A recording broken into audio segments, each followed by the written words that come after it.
नमस्कार, मैं हूँ एस्ट्रो वास्तु एक्सपर्ट सावी सिंह। आज हम वापस आ चुके हैं राशिफल के साथ और दिसंबर के महीने की बात हो रही है। दिसंबर का महीना यानी कि साल का आखिरी महीना कोई आम महीना नहीं है। ये वो महीना है जो आपकी लाइफ में 180 डिग्री ट्विस्ट भी लेकर आ सकता है, परिवर्तन भी लेकर आ सकता है। ये वो महीना है जो ये एस्टैब्लिश करेगा कि आने वाले साल में आपकी ऊर्जा कैसी रहने वाली है, आप अपने गोल्स के कितने नजदीक पहुंचेंगे या कौन सी ऐसी चीजें हैं जो आपसे दूर चली जाएंगी, कौन सी ऐसी चीजें हैं जो आपके लिए बेस्ट हैं या कौन सी ऐसी चीजें हैं जिसको छोड़ देने का समय अब आ गया है। ये सभी चीजें जो है वो दिसंबर का महीना यानी कि साल का आखिरी महीना डिटरमिन करता है। आज हम बात करने वाले हैं धनु राशि की यानी कि सैजिटेरियस वालों के लिए ये महीना किस तरीके के ट्रांजिट्स, किस तरीके के इम्पैक्ट जो है वो लेकर आ रहा है।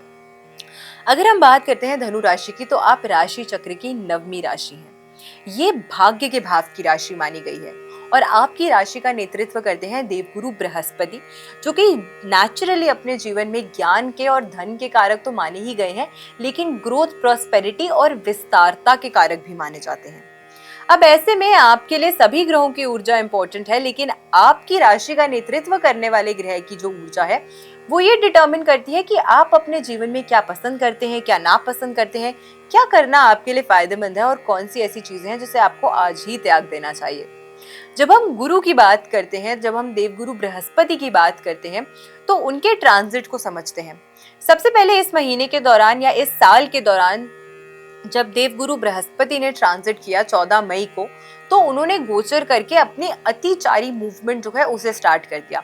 यानी कि हर ग्रह के गोचर करने की एक अपनी निर्धारित गति होती है, स्पीड होती है, लेकिन जब वो स्पीड को सरपास करके ग्रह बहुत ज्यादा तीव्र तरीके से, बहुत तेजी से ट्रांजिट करने लग जाता है तो उसको अतिचारी मूवमेंट कहा जाता है।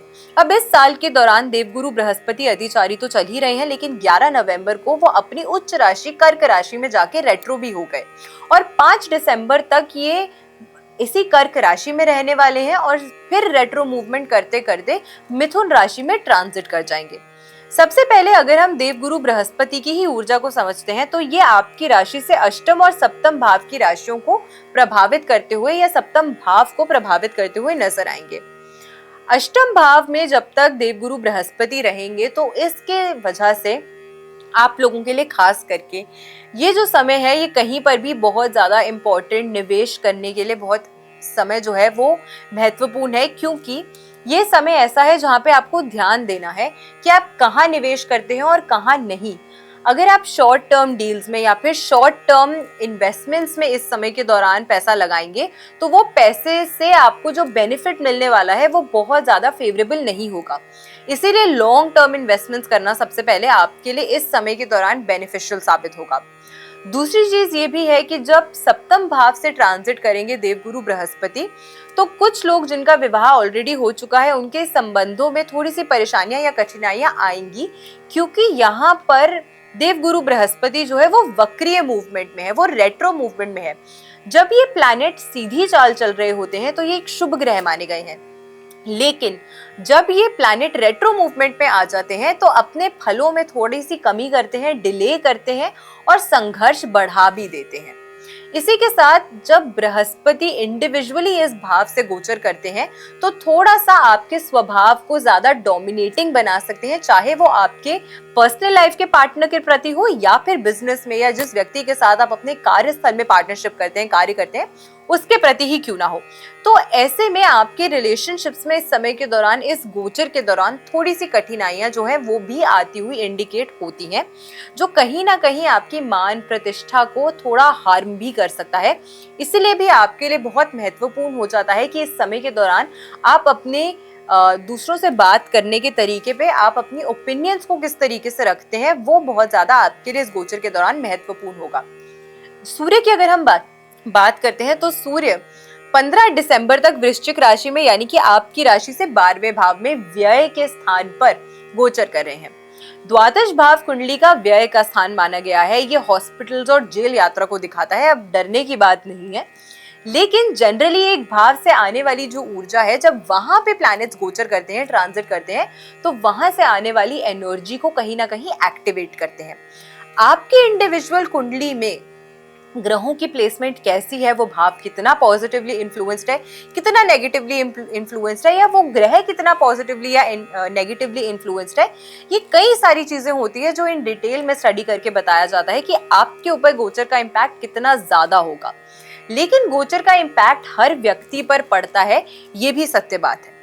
दूसरी चीज ये है कि आपके लिए 12th हाउस की एनर्जी क्योंकि सबसे ज्यादा इस महीने के दौरान ट्रिगर रहने वाली है, क्योंकि इस 12वें भाव से आप देखेंगे कि सूर्य, बुध, शुक्र, मंगल, 4 ग्रहों का गोचर इन्हीं 15 से 20 दिन के अंतर्गत आपको होता हुआ दिखेगा।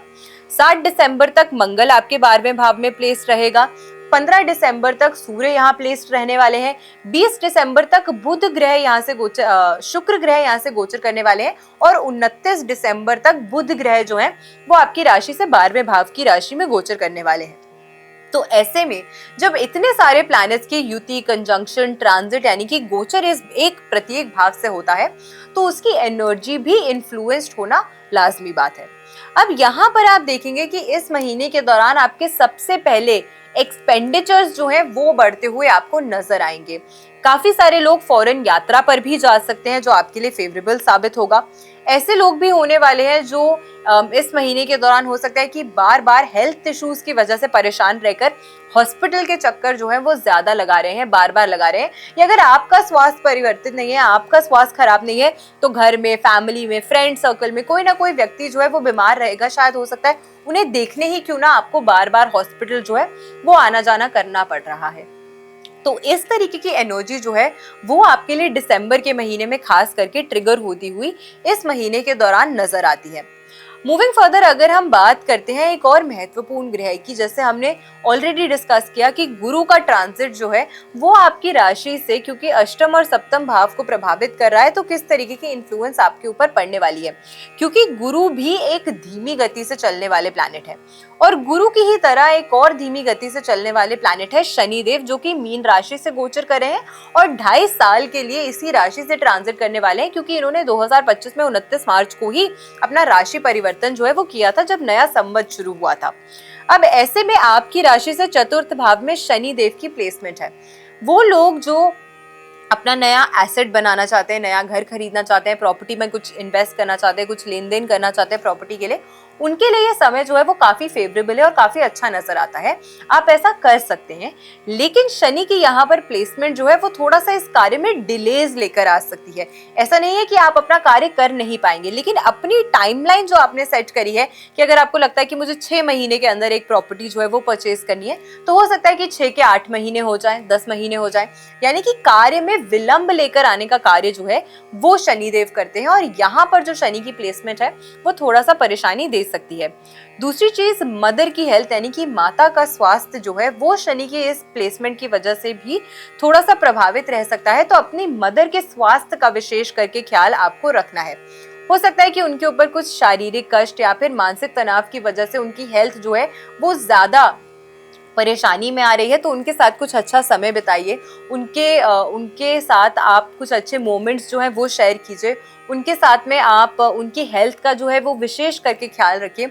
उनके खान पीन का आपको इस महीने के दौरान ज़रूर ख्याल रखने का प्रयास जो है, और स्पेसिफिकली इस गोचर के दौरान जो है वो ज़रूर आपको रखना चाहिए, ताकि उनकी हेल्थ जो है वो पॉजिटिवली इम्पैक्टेड रहे, पॉजिटिवली इन्फ्लुएंस्ड रहे। अब काफी सारी ऐसे चेंजेस हैं, काफी सारे ऐसे गोचर हैं जो हो रहे हैं, क्योंकि तीसरे भाव से आपकी राशि से राहु भी ट्रांजिट कर रहे हैं और नवम भाव से केतु ट्रांजिट कर रहे हैं। नवम भाव से केतु का गोचर उन लोगों के लिए बहुत अच्छा है जो आध्यात्मिक फील्ड्स में है या फिर अध्यात्म से जुड़ना चाहते हैं। ये समय आपके लिए आपको काफी सारे ऐसे ट्रिप्स, ऐसे टूर्स करवाएगा जहाँ पे आप स्पिरिचुअलिटी के और करीब हो रहे हैं। काफी सारे लोग किसी तीर्थ यात्रा पे, किसी तीर्थ स्थान पे, या फिर कुछ स्पिरिचुअल यात्राएं जो है वो इस समय के दौरान करते हुए नजर आएंगे। एंड ऑल ओवर क्योंकि आपके लिए 3rd हाउस से राहु ट्रांजिट कर रहे हैं, तो ऐसे में ये आपकी मेहनत को बढ़ाएंगे, लेकिन साथ में आपको डीफोकस भी कर सकते हैं। तो अपने माइंड में थोड़ा सा फोकस और क्लैरिटी बढ़ाने का भी जो एक इनिशिएटिव है वो आपको खुद लेने की जरूरत है, वरना कहीं ना कहीं हाथ आई अच्छी अपॉर्चुनिटीज भी आपसे दूर जा सकती हैं। तो ऑल ओवर अगर हम बात करते हैं तो आपके लिए जो महीना है वो कुछ उतार चढ़ाव के साथ आ रहा है, यानी कि कुछ पॉजिटिव्स, कुछ हाइस और कुछ लोज लेकर आ रहा है। तो जो आपके जीवन में संघर्ष या परेशानियां आ रही हैं, उन्हें ओवरकम करने के लिए कौन सी ऐसी एक रेमेडी है जो आपको जरूर करनी चाहिए इस महीने के दौरान? आपको दिव्यांग आश्रम में जाना चाहिए और वहाँ पे जो लोग हैं उनकी सहायता करने के लिए आपको कुछ सामग्री का डोनेशन या दान जो है अपने सामर्थ्य अनुसार आपको देना चाहिए, चाहे वो दवाइयाँ हो, उनके खाने पीने की चीज़ें हों, उनके कपड़े हों, कोई भी ऐसी चीज़ जो आप उनको डोनेट कर सकते हैं जो उनके काम आए, वो अगर आप करते हैं तो ये बहुत अच्छा है। अगर आप नेचुरली अगर आपका सामर्थ्य नहीं है कि आप फाइनेंशियली कुछ डोनेट कर सके, तो वहाँ जाके अगर आप कुछ सेवा भी देते हैं, अगर आप उनकी हेल्प करते हैं, सहायता करते हैं, उनकी देखभाल करते हैं, उनके साथ कुछ समय भी बिताते हैं, तो उससे भी आपकी ग्रहों की ऊर्जा अच्छी होती है और आपके कर्म भी बेहतर होते हैं। तो सिर्फ ग्रहों की ऊर्जा को ही बेहतर मत कीजिए, अपने कर्मों को भी बेहतर करने का प्रयास कीजिए। तो मैं आशा करती हूँ कि आज की जो वीडियो है वो आपको पसंद आई होगी। वीडियो अगर अच्छी लगी हो तो ज़्यादा से ज़्यादा लोगों तक वीडियो को शेयर ज़रूर कीजिएगा। हमारी पूरी टीम की ओर से आप सभी को नव वर्ष की हार्दिक शुभकामनाएं। नमस्कार।